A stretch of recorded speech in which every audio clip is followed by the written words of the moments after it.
Para tranquilizarme, decido practicar meditación.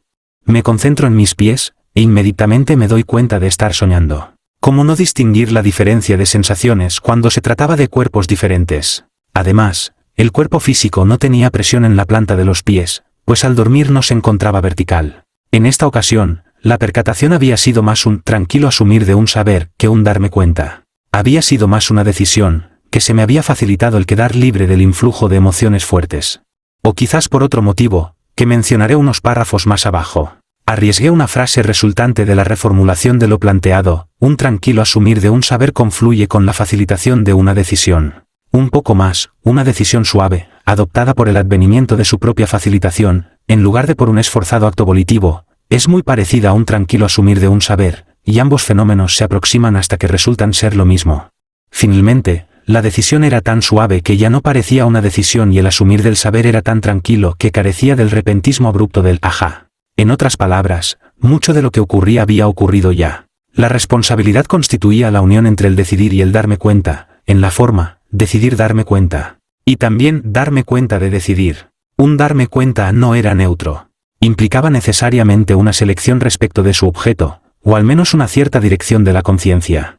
Para que el darse cuenta fuera más lúcido, debía percatarse de esa decisión que le era intrínseca, que, para ser permanente, debía superar sus puntos ciegos, su intermitencia. Por su parte, la decisión, para quedar permanentemente activada debía estar atenta, tender a darse cuenta. Si una decisión no se daba cuenta, podía evadir su responsabilidad diciendo, no sabía lo que decidía. Si un darse cuenta no decidía, podía evadir su responsabilidad diciendo que aquello de lo que se dio cuenta le vino dado desde afuera.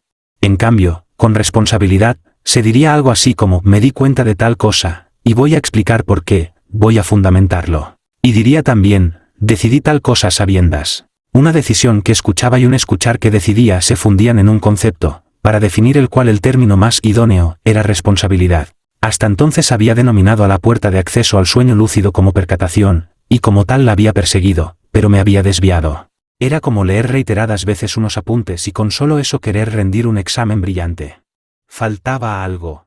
Era como cuando la gente decía, hago todo lo posible, pero no logro resultados. En el exceso de intelectualización ocurría lo mismo, uno analizaba y analizaba un problema, pero este problema permanecía. Había que decidir al respecto y actuar. ¿Cómo sería trabajar en el camino al sueño lúcido desde el polo de la decisión? Además de efectuar pruebas de realidad, identificar signos de sueño y situaciones oníricas recurrentes, recordar y escribir todos mis sueños, acciones que estaban todas situadas del lado del darme cuenta, introducir acciones que respondiesen al decidir. Entrenar la decisión. En términos de Castañeda, quizás, reforzar el intento. Por ejemplo, cuando me levantaba, a pesar de que me parecía un camino óptimo, pocas veces terminaba de decidir ponerme a meditar. Esa decisión flaqueaba, y luego me sentía culpable. Pero me distraía de esa culpa y la mantenía a raya anotando mi sueño, efectuando el conteo al cambiar de ambiente, reconociendo las situaciones oníricas recurrentes en vigilia, etc.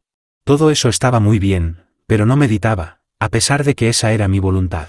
Mientras así fuese, tampoco me zambulliría en un sueño lúcido, ni llegaría a dicho estado de conciencia mediante pasaje directo. El sueño lúcido sería tan ocasional como sentarme a meditar.